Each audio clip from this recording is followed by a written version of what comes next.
Welcome back po sa ating channel. OMG! Annabel Rama at Richard Gutierrez present sa birthday party ni Barbie Imperial. Reaksyon ng mga fans nito alamin. Huli sa kamera ang pagdalo ng mag-ina na sina Richard Gutierrez at Annabel Rama sa 26th birthday party ng aktres na si Barbie Imperial. Ito ay matapos ilantad ng batikang singer na si Vina Morales ang ilang mga kaganapan sa selebrasyon na uploaded sa Instagram stories niya.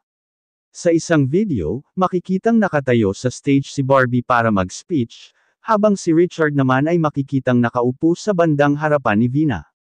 Bukod dyan, makikita rin ang isang group photo na kasama ng singer ang aktor na lahat sila ay nakaputing damit.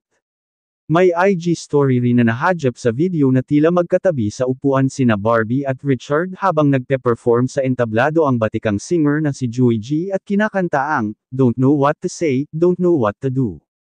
May post din si Vina na iniharap niya ang camera kay Annabel at nang tinawag niya ito ay agad namang ngumiti. Kung matatandaan, unang nakitang magkasama sina Barbie at Richard sa isang gastropub sa Alabang, Muntinlupa City noong January 6. Kasunod niyan ay pinagpiestahan sa social media ang ilang litrato ng dalawa na namamasyal sa Myeongdong na isang kilalang shopping destination sa South Korea.